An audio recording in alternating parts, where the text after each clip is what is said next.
Olivier Bettati, quelles sont les principales raisons qui vous ont poussé à annoncer votre candidature à la mairie de Nice ?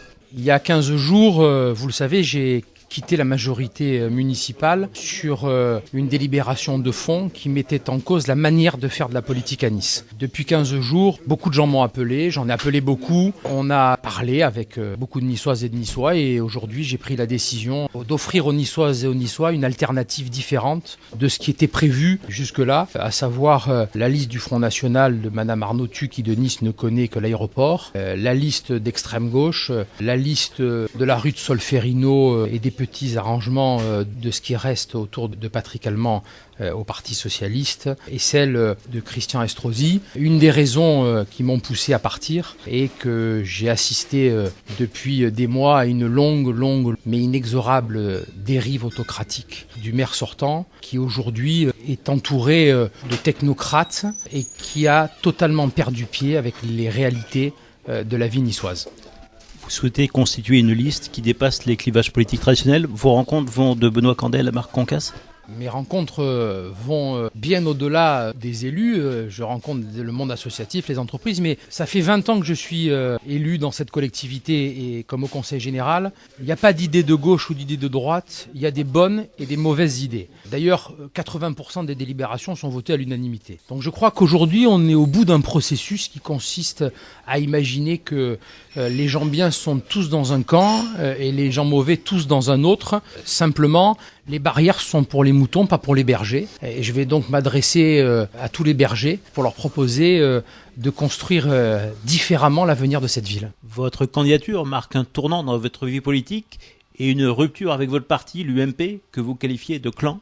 Oui, j'ai parlé de clan, bien sûr, j'ai parlé de clan. Vous savez, j'ai eu longuement Jean-François Copé au téléphone, je lui ai expliqué ma position. Bien évidemment, et ce qui est normal, il est lui dans une logique de rassemblement. Donc j'ai tiré les conclusions en démissionnant de l'UMP et en allant en homme libre à la rencontre des Niçoises et des Niçois. Je sais que le maire sortant a fait une crise la semaine dernière à Paris, ce qui montre d'ailleurs une certaine fébrilité pour que je sois suspendu ou exclu du parti. Mais vous savez, c'est pas très grave, je suis habitué. Moi, j'ai connu M. Estrosi, il était premier des baladuriens, après il était premier des chiraciens, après il était premier des sarkozystes, après il a été un gaulliste social, puis il a été premier des fillonistes. Je crois savoir qu'aujourd'hui, il est en phase pour essayer de devenir le premier des copéistes. Bon, voilà, tout ça, c'est pas la politique comme moi je la vois, et je vais faire autre chose et proposer autre chose, une autre manière d'être et de faire. Moi, je ne veux pas être le maire de Nice, je veux être le maire des Niçois.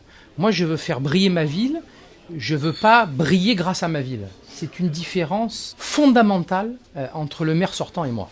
Sans détailler votre programme, quels sont vos grands projets pour Nice ? L'annonce de candidature, c'est pas l'annonce d'un programme. Moi, mon programme, c'est de revenir à la réalité. Dans une période économique extrêmement difficile où il va falloir, parce qu'il n'y a plus beaucoup d'argent et des marges de manœuvre extrêmement réduites, il va falloir imaginer demain différemment. Il va falloir trouver des solutions qui ne sont pas celles qui, depuis 20 ans, sont celles fabriquées de manière permanente par les préfets et par les technocrates de tous bords qui aujourd'hui forment la garde prétorienne du maire sortant et qui finalement, permettez-moi ce trait un peu humoristique, mais qui résume bien la situation.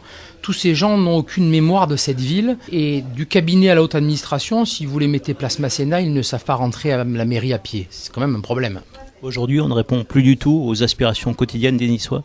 On ne répond plus à ce qui est l'essence même de ce que doit être un maire, c'est-à-dire sa capacité à fédérer sa ville, à créer du lien entre les gens, à s'occuper du quotidien de tout le monde et pas simplement de sa propre image au travers des médias nationaux. Je ne peux pas imaginer que Nice ne soit qu'un tremplin pour autre chose. Moi, j'ai du respect pour ceux qui ont une ambition nationale, ça n'est pas mon cas. Je pense que maire de Nice, c'est un job à temps plein. Je pense que si vous êtes en phase avec votre population, si vous êtes en phase avec vous-même, vous n'avez pas besoin d'échanger les urnes contre les tribunaux en faisant voter des délibérations comme celle sur laquelle je suis parti il y a 15 jours. Je pense qu'il n'est pas utile de courir de manière permanente les plateaux de télévision nationaux pour s'occuper du quotidien des Niçois. Aujourd'hui, il y a des priorités. Ces priorités, c'est le nettoiement. Ces priorités, c'est le tourisme. Ces priorités, c'est la culture. Ces priorités, c'est la sécurité.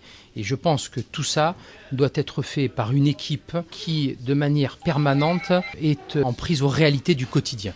Et c'est vers toutes celles et tous ceux que je fréquente depuis 20 ans, des chefs d'entreprise, des patrons d'associations, des présidents de comités de quartier, de tous ceux qui ont appris à faire avec passion et talent des choses pour leur ville. C'est ceux-là que je veux attirer à moi et leur demander de venir mettre leur bon sens, leur professionnalisme, mais surtout leur enthousiasme au service de cette collectivité.